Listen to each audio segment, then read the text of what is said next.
Hey everyone, I wanted to send a video just to support you in integrating and understanding the weekend, and ways forward for you that could help you deepen embodying the principles of circling and surrendered leadership. And the main thing that was clear that we were navigating together is this being in immediacy. And it's this question around, there's no structure, or where's the leadership, and then we were pointing you towards, there's a deeper self-leadership we're wanting to listen to, and a collective leadership. And that has a lot to do with what's immediately in us and between us, and can we listen to that and help it guide us. And for me, that's actually, it's not like wanting to be free from structure and like a kind of anarchy, but it's actually wanting to find a deeper structure, like a deeper listening, that what's between us has a wisdom or a knowing that we don't always know. But to find that deeper structure, we often have to be in disintegration, or kind of chaos, or the unknown, it not being clear. But then what can happen when we're willing to do that is the deeper kind of challenges we face in presence and connection can emerge. And then dealing with that in the moment, I find that a more powerful way to bring in theory and understanding. Whereas if there's a lot of understanding and theory in the beginning, it's actually hard to then tune into this more subtle immediacy. I actually heard a talk on the way home where someone was talking about this research they did on learning, where it actually takes 30 hours to learn or embody what you read in 1 hour. And that was striking to me. And although I'm sure there's much more complexity than that simple statistic, but there's something about learning in the moment, and the fact that we were in that immediacy together for so many hours. It's like in that immediacy I think we get the deepest learning and the capacity to navigate connection and presence. But at the same time, I do want to encourage understanding, and I'll speak more about that in a moment, where you can get access to more resources for that. But it's one of the big themes that came up with our group was this really subtle way that ethics works. Ethics is like the ways to conduct ourselves in connection. It's the most fair and most welcoming of what's here. And there's this thing that when there's uncertainty and unknown, and there's a lot happening, it's easy to see from an observer position that people are making mistakes, or maybe they're not listening, or maybe they're judging, and you can see the projections. But then you come in to deal with that and lead that, and then you end up doing the same thing. You come in with a judgment. So the thing that you're then asking of the other, you're actually not doing while you ask them. So obviously that's not going to create a deep leadership in that moment. So this subtlety of how do you address something that's very clear to you? You can see that there's something not working or something unconscious. But how do you come in with consciousness? And that's what we were navigating. And the point, as we saw, is the more you can be in the vulnerability of the moment and see that you're actually part of what's unfolding. So you're not just separate, that you're actually part of it.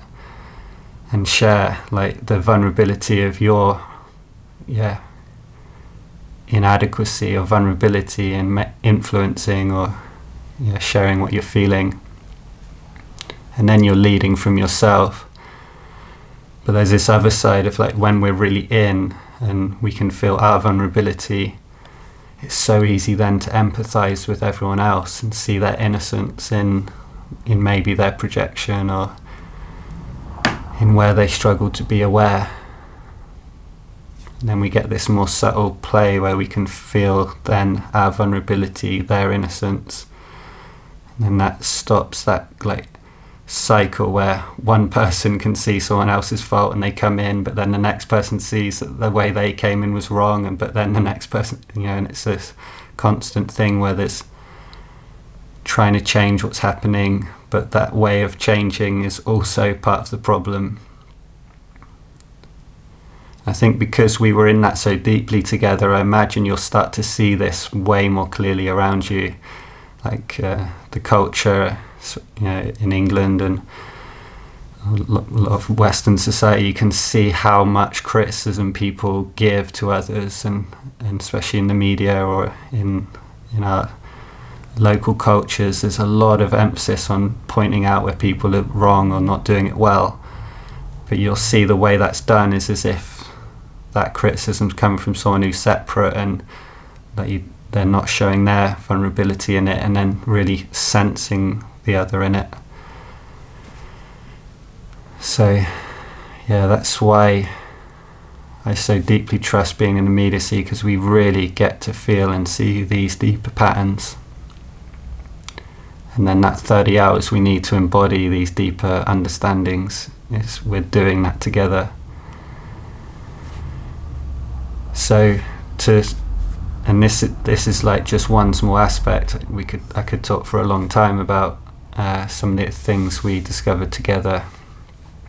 And on the first day we did a lot about being aware of ourselves and the other, and how do you really be curious about someone else, and how you can see more subtle layers in yourself.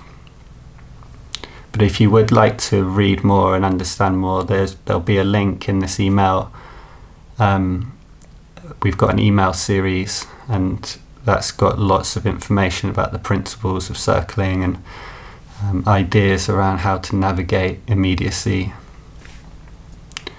There's also other structures we have for you. The kind of gold standard one at the moment is the SAS program. So in terms of getting the 30 hours you need, this is like a 6-month deep dive where you get to be with others who are really committed to connection as well. And that way you'll be in this immediacy, navigating these deeper subtle layers of connection and presence, and continually immersed in it over a longer process. So if you're interested in that structure or the course, you can definitely reach out to me. There's one starting actually this week, but that might be too soon, but there'll be more happening in Europe. We've also got an online program, online course, which again is like going to go deeper into the principles, give you a lot of theory, but give you some good practice, which you can do from your own home. So although there's something so magical about being in person, and that's what I love the most. It's just so surprising how well we can practice online. And if you want to really bring the circling way of being into any leadership in your life, you do need the practice. So if there is no other way, then online is amazing. And that way you can also practice with other people from all over the world. And so if you're interested in that, that's also available. And then there's Circle Anywhere, which is like circling online every day, 3 hours a day, whenever you want. You can go in, you start, the start time, the finish time. It can just fit into your daily work. You can get that deep immersion into immediacy and then go back into your life. And so that's another way to integrate it. Because people often talk about they felt so open in the weekend and they go back home and it's like, it's hard to embody it again. And I think that's just because it does take time to cultivate it. And when you go back home and it feels painful or closed, or it's not the same level of depth, it's also a practice to meet that and to get more curious about what that is and learn about that.